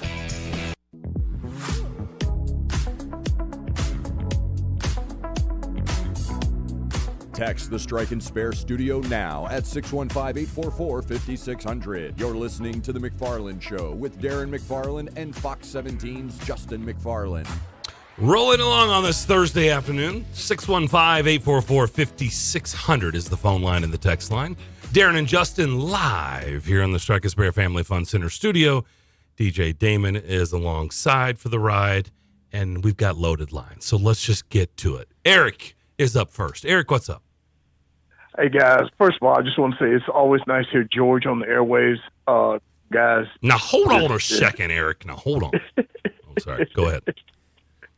Yeah, but, I really feel bad for George and what he's going through with Vanderbilt. I've got no dog in this hunt because I'm not a Vanderbilt fan, guys, but I've got friends who have kind of walked away from the program because of the fact that's the way they've been treated over the years by Vanderbilt, whether it's the athletic director or the chancellor or just whoever, whether they were casual fans, Tennessee fans, or whatever, because the longest time they could do that and get away with it because they were the only game in town. Well, of course, that's not the case anymore. And I hate to say this, guys, I'm not saying it's definitely the case, but it seems like to me a lot of times that they just don't care, and they're willing to be in the SEC and collect all that money they get from being in the SEC or to have the name of saying we're in the SEC, but not really willing to do all the steps necessary to improve the program. I mean, with the exception of the baseball team and a few other things, it's just, you just wonder because it's just really, really sad. And now with Oklahoma, Texas coming in, you've got the NIL and the transfer portal. Is it really going to get better? And I agree with George. This is a team that should be in the NCAA tournament every so often, every few years. And the fact that they haven't been in so long, it's just it's a joke. And the way he's talking about having the golf clubs on the when he goes on the road or whatever it was, which that's a bad look. And also the fact that he says he has his porter. It's like he doesn't do interviews. I think he did one interview, I think, with WNSR. And I haven't seen him do any other things. Maybe he did one of the local networks. I don't know. And the fact is he out in the community or doing anything? You don't hear about that. Maybe he does things. I don't know. But that's just you just don't know what to make of it. And I really do feel bad for the fans and people that love and support that school. It's just it's just like, where do you go from here? It's just I think, unfortunately, he has to go. Guys, those are just my thoughts. Guys, y'all take care, and we'll talk again soon. Eric, we hate to do this, but we got to run. 615-844-5600. You hear me talk about this all the time on the show. That's Darren, by the way, in case you were wondering. I've heard his voice a lot over the years. I know you have, good sir. I know you have. It's sad because, look, why do people feel this way? Because it's true. I mean, that's just they're a bad business. Okay, they're bad. They're bad at running sports departments. They're a very smart school. As in business for making money. Oh, they're very good at that. I mean, their endowment is gigantic. Yeah, $10 billion a year or so, give or take. But look, I've never seen a school that everybody knows is smart and is surrounded by smart people, that times they just have no common sense. They don't get it. And I know this because I'm just telling you, I have dealt with people over there. I certainly don't deal with them to the level that I used to because, quite honestly, I just don't care to, because they just don't get it. Tim Corbin, how he's done it over there for over 20 plus years, because he does get it. He's one of the few people over there that gets it. How he's been able to do it and, I guess, crawl through the muck like Shawshank Redemption for 21 years, I have no earthly idea. I think he stays above it. And I think why people are upset. Well, I don't know how you stay above it when you're in it. Well, you can't stay above it. He's at a special place to where he's able to, I think, remove himself from a lot of it. And in that, I think they kind of let him do his own thing. I don't think they from all indications. Well, from he what created. He created it on his own because he couldn't get any help. Yeah, but it doesn't mean they couldn't go over there and start telling him what to do with it just because he created it. That don't mean anything. They've let him alone. They've left him alone in a large part to let him run his program the way he wants to, without a whole lot of interference or extra anything that I've seen, because you're right. His program has remained his program. Nothing has really changed over there. But they don't run interference, Justin. Hands off is not running interference. Well, like turning your back and not acknowledging anything and not helping is not running interference. That's still incompetency. When you're a business. Are they capitalizing on it as much as they could? No. The answer to that is no. No, they're not. Should Tim Corbin be more of a household name here in this city than it is? And that's saying something. Don't you think he is, though? He is a household name. Should he be a bigger household name? I think he should be. I agree. I think he should be on a level that rivals some of the other names I could throw out, and I don't want to steer the conversation a whole other way. Yeah, but when you've done that much winning, to your point, yes, you should be a household name. Yes, to anyone who's even a casual sports fan. Not, you don't even have to be a college baseball fan. You just need to know, that's Tim Corbin. He represents X. But real quick before we get back to the phones, just wanted to say why people are mad. People are mad, Darren, because this is before the Predators, before the Titans, before anything else, Vanderbilt sports has a very special place in this community in that it was all we had for a long time, and it was the thing that belonged to the city, especially Vanderbilt basketball. It was the shining example for anything athletic that this community could latch onto. So anyone over a certain age, especially, who's been here, who understands where we are and what we are, Vanderbilt basketball is special. And so now that it's tarnished, or at least it's nowhere close to where it used to be, it's painful the shine's to off. watch. Yeah. It's painful to watch. Yep. Yeah, and you heard it in that interview with George. That's why George is upset. That's why a lot of people are upset. He deeply cares. And there's a lot of people that listen to this radio station or the show that deeply care. And it takes everything for them to keep caring. It just does, because it feels like you're constantly getting pushed away when you care about something. Let's go to Doug. Doug is up next. What's up, Doug? Hey, what's going on, man? I'm glad to be the first caller of the McFarland and George show. Awesome, just listening to you guys talk. Thank you, sir. We're My honored. thing with the Vanderbilt thing is Corbin is a standalone entity. He can do his own thing. Yep. He's on the wall. And nationally, he's respected. But I've been to Vanderbilt basketball games as a kid. But you know what I saw the whole time I was going as a kid? An older fan base. Now I'm all grown up. They've aged out. When you pan the audience, do you see a student section cheering them on? Nope. Even in my ball days, the football team would go support the basketball team just because we needed to. They don't even support their own selves. So he lost the thing that makes them great. That's called fan base, youth, and staying relevant. You guys see any young people hanging around in that gym during ball games when they pan the crowd? I will tell you this, Doug. The most I've ever seen in this, I've been in here 25 years in this market. The most stuff, like the car flags, shirts, hats. Talk about it. Black and gold. The most I ever saw, and this is my opinion, was the 3 years James Franklin was here. That was the most that was the first time I was like, man, like the Vandy fans were out in force. And I think it was great. They jumped on, right? They were there. They came out and they were loud and they were proud and they were doing winning and seeing things they had never seen before. Back-to-back 9-win seasons. I do think. What about the age demographic? But it's always, I agree with you. It's all in 25 years, all the Vanderbilt football, basketball, and baseball games I've gone to over 25 years, which is a lot. It's always been old, skewing old or older. How about that? It's always been that way. From when I got here at Jump, in 1998 going to games to, whenever the last time I was, I went to a baseball game last year and there's a couple of baseball games. So it's always skewed old. Always. So do you think that plays a part in no support? I mean, even when you're having a home game, you need your fan support to give you that little boost when you get a steal and make a dunk or do something special. But when you look out there and there's just crickets, it changes the game, man. Yeah, we all of know course. That. Momentum is big. That's why it was magic. I mean, that's why I said, can we stop saying magic? Stop. There's no magic in Memorial right now. Like, stop it. The three of us have lived it. We've experienced it. We know what magic it was in Memorial when it was packed and it was loud and it was hot in there. And a hot ticket, too. And it was a hot ticket. It was a hot ticket. Hard to get. And guess tickets. what? My last question. That atmosphere did change complexions of games, Doug, as you know.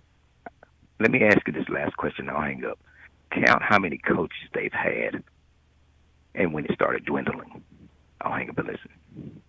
How many coaches they've had and when it started dwindling? Dwindling, as far as the attendance is concerned.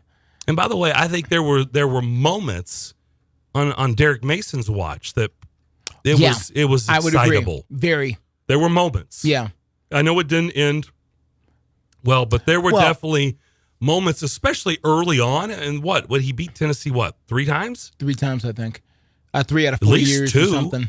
Yeah, but the whole thing was it was a continuation on what James Franklin had built, and so when they went to bowl games here, and that's true. It was almost impossible to think, and anybody who wants to tell me that Derek Mason was a failure at Vanderbilt, man, when you look at the things that were accomplished on the scale for them, he was one of the most successful coaches they ever had. It was probably be known. the longest wave of success, which wasn't terribly long, but it was the longest wave of success, enthusiasm, excitement since I've been here. Is that fair to say? I think that's totally the 3 fair to years say. of Franklin and the first 3 years of Mason?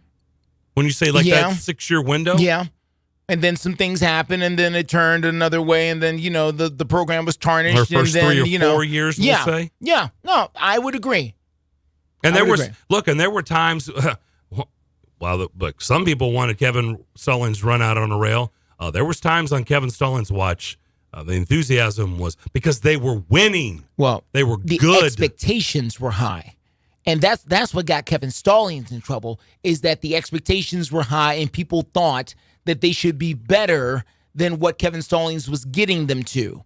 And what people, I don't guess, realized is, we're actually, and I think starting to realize now, wow, we were pretty good back then. Yeah. Maybe we should have been a little nicer to Kevin Stallings back when we were going to the NCAA tournament on a regular basis, back when we were ranked in the top 25 on a regular basis, back when we were relevant. Maybe radio personalities shouldn't have said that, they could do better than Kevin Stallings in basketball. Every day on the radio. Maybe. Because how's that looked since Kevin's been gone? It hasn't looked well, but it was popular and fun to say at the time because, this is how people felt. So not everybody, but sure. Groupthink. And I understand, look, all good things must come to it. Like, I'm not saying, and I know Kevin didn't help himself, but can he get back there? You can, but obviously they haven't had the right hires since then. But I'm just saying, I think a lot of people took the Kevin Stallings tenure for granted. There was a whole lot of good, a whole lot of good, and they did a lot of winning. They did on his watch. They did. All right, let's go to Nate in Columbia. Nate, what's up? Hey, Nate. What's up, guys? When I heard that Stackhouse took his golf clubs on the road, that's when I perked up. Because I figured when we were talking about that he was playing golf, I figured it was just, one afternoon on, a weekend or something at the Vandy Club. Have I seen him at Brent Peterson's deal at Vanderbilt Legends? Yes, but that's in their off season. There's no big deal, no problem with that. I know they're getting close to their season, but nobody's gonna bat an, and it's for a great cause, right? Like nobody's gonna bat an eye at that. I've seen Stack there several years, which there's nothing wrong with that. In fact, it's a good thing. It's a nice thing. Exactly. The problem is, I don't know that Vandy actually truly cares about sports. I think they might be putting up a front by building these facilities because they're going to have to go further than just the facilities to tell me that they care. By basically allowing, because from what I have taken from y'all's conversation today, is that no one from Vandy told Stack to not take his golf clubs on the road. Well, that's a bad look for the whole organization. Nate, here's the truth of the situation, Nate. And this is what you get sometimes when you hire a guy like Jerry Stackhouse. Here's some breaking news for everyone. Jerry Stackhouse doesn't have a boss. There's no one at Vanderbilt that can tell Jerry Stackhouse not to take golf clubs on the road. Nobody. You know why? Because Jerry Stackhouse doesn't need this job. He doesn't. You're confusing him with the career coaches that have been out there who coaching is their profession and they need to keep a good relationship with athletic directors and reputation in order to get the next job. Jerry Stackhouse doesn't need a next job. Yeah, he can literally do nothing when this is over. He can literally do nothing. When you hire, and be just fine. When you hire a Jerry Stackhouse, when you hire a Deion Sanders, you're hiring a partner. You're not hiring a coach who works for you. No, they don't. They work for themselves, and you're hoping you can achieve some kind of success together. But these folks are independently wealthy. So they don't, so you going to tell me I'm not going to take, or what? Yeah, what are you going to do? You going to fine me? Is that how what much you owe me still? Yeah. You can't, the attitude is completely different. And I just want to shift people's frame of mind when it comes to that. Yeah, I understand that. I'm just saying, you think any other program, like Duke or North Carolina, or what's another team? It's a bad look. We can all agree. It's not a great look. It's not. Especially when you're not winning, right? I mean, look, we all know when you win, nobody cares, right? When you're winning at a high level, no matter what sport it is, nobody cares. Like, you can do anything. But when you're not winning, people start picking things apart. I mean, that's what happens. I mean, it's just not Vanderbilt basketball. It's anything. You're not winning. You're not having success. People start questioning everything you do. Like, why are you wearing that today on Tuesday? Well, I've been wearing this every Tuesday since I've been here. But the difference is this year you've been wearing it. We ain't been doing any winning. That's why I'm questioning why you're wearing it. That's what happens, right? Is that fair? No. But that's what people do.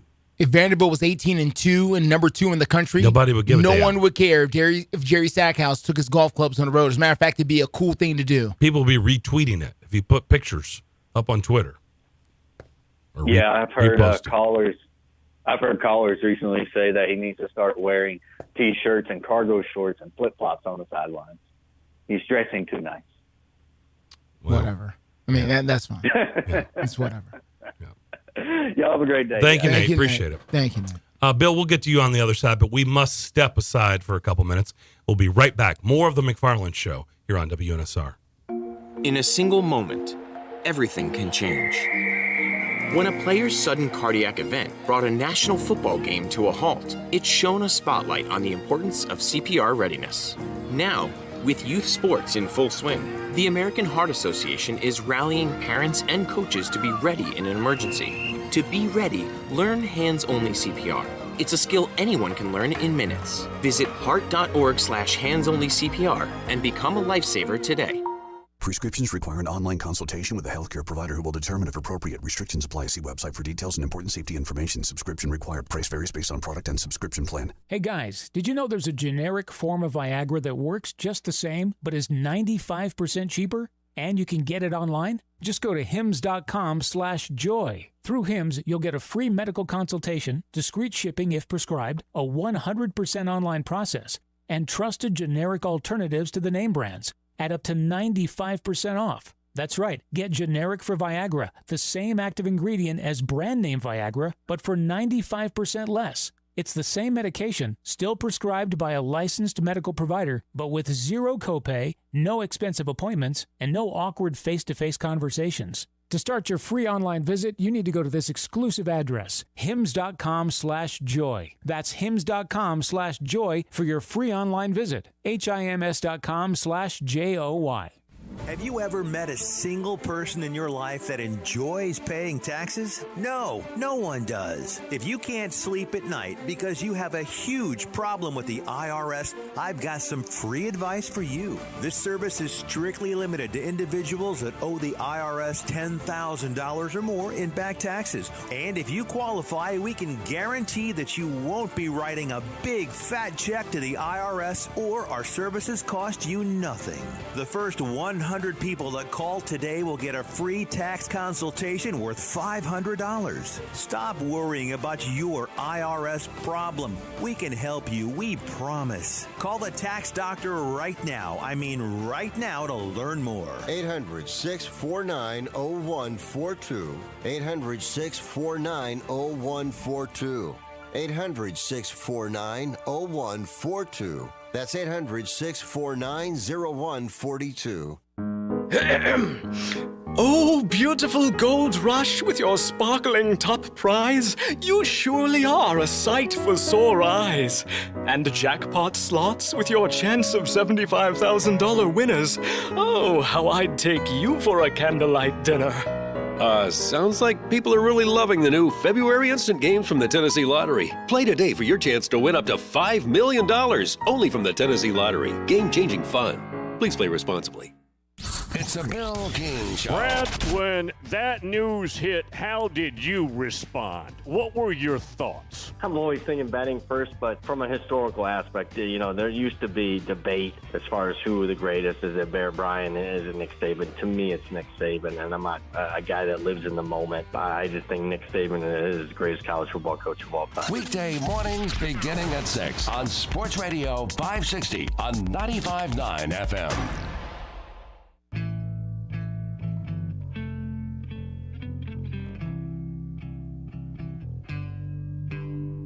Welcome back to the Strike and Spare Studios. You're listening to The McFarland Show with Darren McFarland and Fox 17's Justin McFarland. TSU at home tonight, 7:15. Coverage here on WNSR. If you want to check that out tonight, the men's game against Eastern Illinois. Darren and Justin here with you, live in the Strike and Spare Family Fun Center studio. Back to the phones we go, and Bill is up next. Bill, what's up? Hi, guys. Hey, Bill. Let me change focus just a little bit, because I've had a question that hasn't made any sense in my mind. Okay.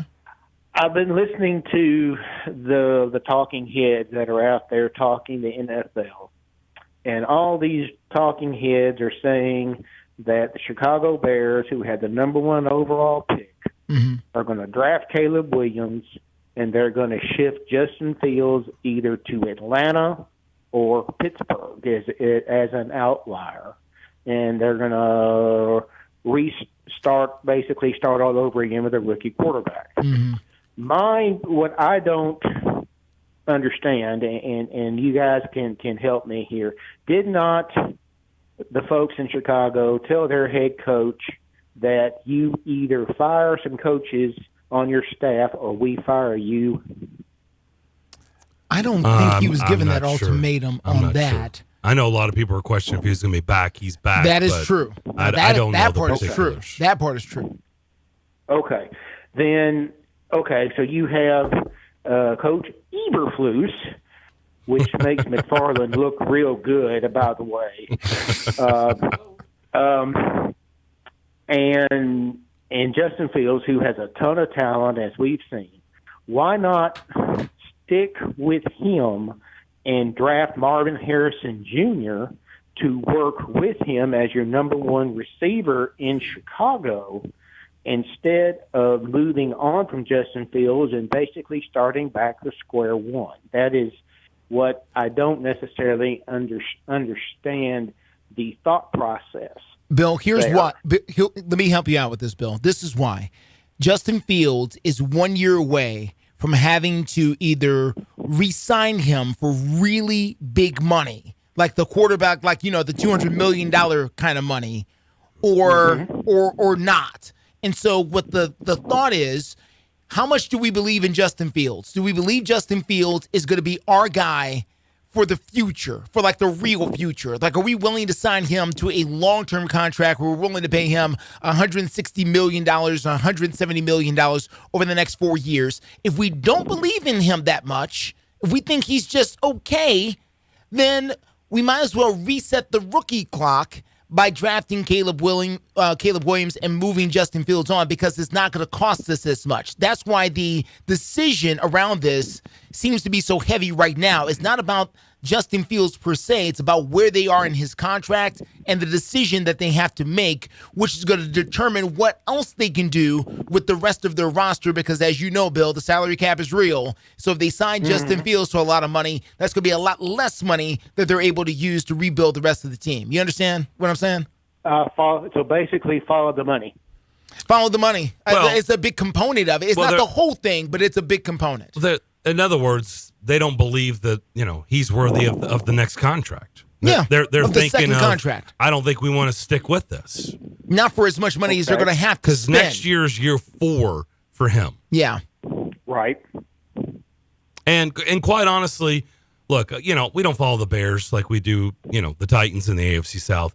But outside of his legs, which are amazing, he's an incredible runner. Really good. What do you see that that's blown you away? His passing game is not developed in a way that they would want. And like I do, Bill, and everybody else under the sound of my voice knows, if you've been watching this game long enough, the legs can't carry you. The legs can only do so much early on in your career, and eventually you got to develop a jump shot. Eventually you can't dunk on people. Watch Michael Jordan, the greatest of all time. LeBron James, one of the greatest of all time. They can't play power ball anymore. They've got to get that jump shot. The same thing with quarterbacks. You can't run around. Lamar Jackson, one of the best runners we've ever seen. He has and started to, but he's got to continue to develop his arm talent within the pocket, which had a lot of people questioning whether or not he could even be an NFL quarterback to begin with. Justin Fields has got to do the same, and they haven't seen as much from him in that department as they have from Caleb Williams. That's where they're thinking. Now, I'm not convinced. I'm still not convinced. I don't know what that they're going to draft Caleb Williams. I'm not. I'm not sure either. I think some of this could be a smokescreen, or it could be invite for more compensation for a draft pick. I don't know. Justin Fields is not helping the situation by scrubbing his social media accounts of all Chicago Bears stuff. That doesn't help. But it's one of the most intriguing decisions of this NFL draft period. It really is. Yeah, I mean, DJ Moore is a number one receiver. He is. And he didn't look like a number one receiver this year. At times. Well, he flashed. He flashed. But he's not a flash guy. He could do it every week. He can. He's a number one. Well, all right then. Just like you said, we don't follow the Bears unless, of course, I think Justin, your dad, I think you said is a big huge Bears fan. Yes, sir. Okay. So, all right, let's say they do decide to move on and take Caleb Williams. Do they also use that number 9 pick to get a receiver, or do they trade that number 9 pick for more picks? Because they have 2 picks. Yeah, they do. They do. We'll talk about it. Good question. Thanks for the call as always. Okay. Thank you, Bill. Okay, buddy. Bye-bye. All right, we will take our final break, come back, answer the question, and wrap up Thursday's show. We'll do that next year on WNSR. Do you ever feel like gambling is causing financial strain or hurting your relationships? The Gambling Clinic has been helping people who want to change their gambling habits for over 2 decades. With physical clinics and remote online appointments, we're here to help you make informed decisions about your gambling so it doesn't lead to a bigger problem. Visit us at thegamblingclinic.com so we can work together to help you win your life back. This project is funded by the Tennessee Department of Mental Health and Substance Abuse Services. We all make resolutions this time of year, and let's face it, most of them won't stick. But here's one that's not only easy to keep, but will help you feel healthier all year long. Navage. Navage provides quick, drug-free nasal relief by washing saline in one nostril, around the back of the nose, and out of the other nostril. This time of year, when everyone is sick, Navage helps by sucking out germs, bacteria, and viruses trapped in our noses that cause us to feel miserable. And come allergy season, it does the same with dust, pollen, and other allergens. And unlike medications that can take time to help, if they're effective at all, Navage helps treat congestion symptoms in seconds flat, without drugs.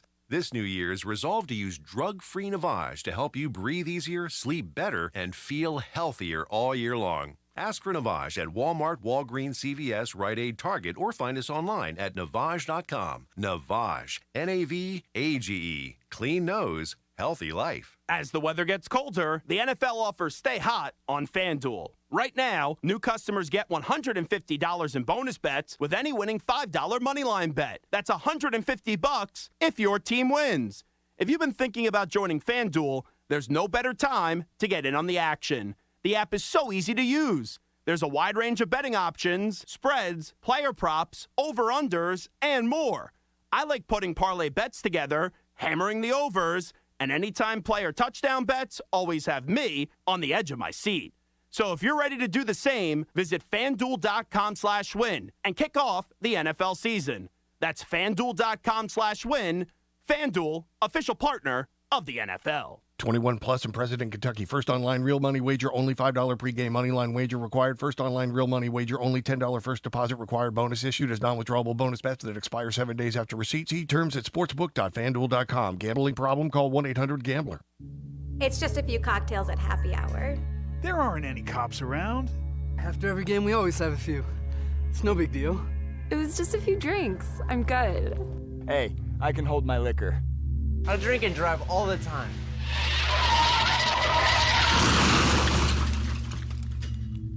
If you put away some drinks, put away your keys.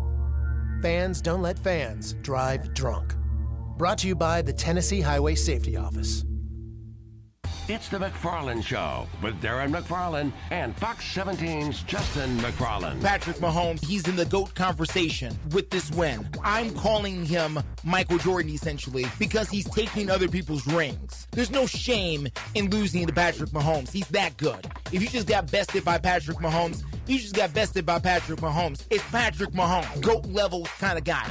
The McFarland Show with Darren and Justin on Nashville Sports Radio WNF. Give us a call, 615-844-5600. The McFarland Show with Darren and Justin.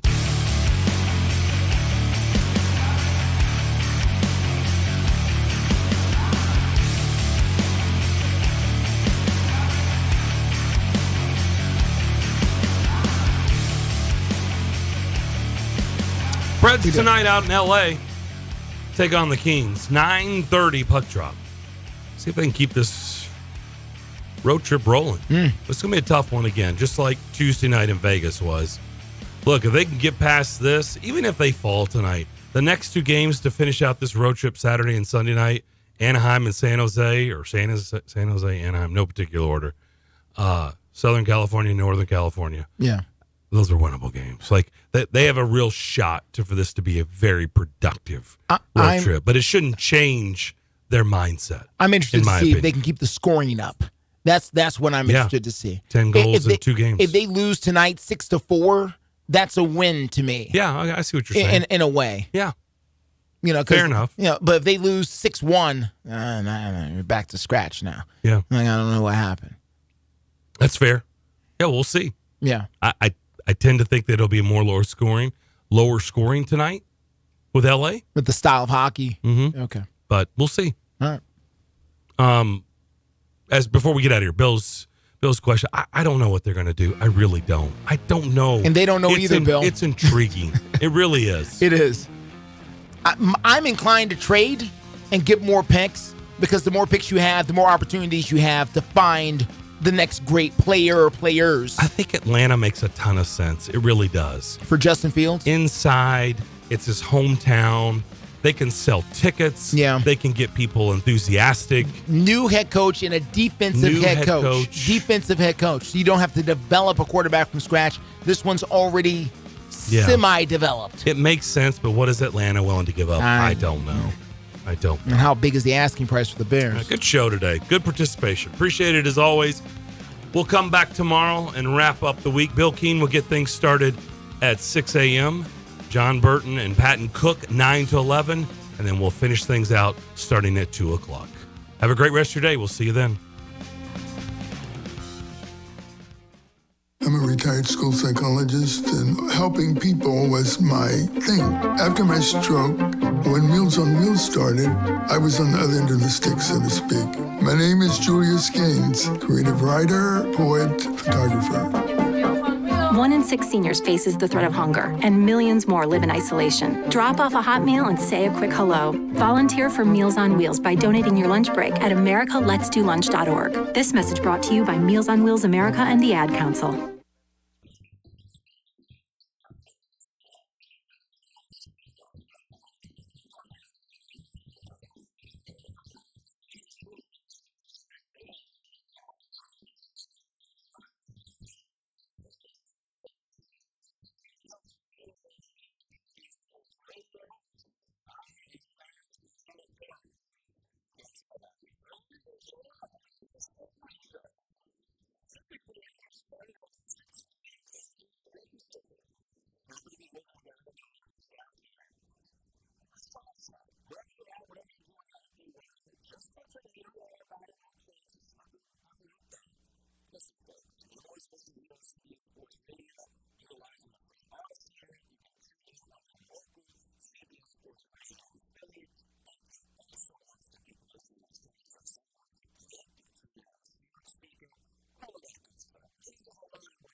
That's a great question. I mean, that might be like a dinner or something like that.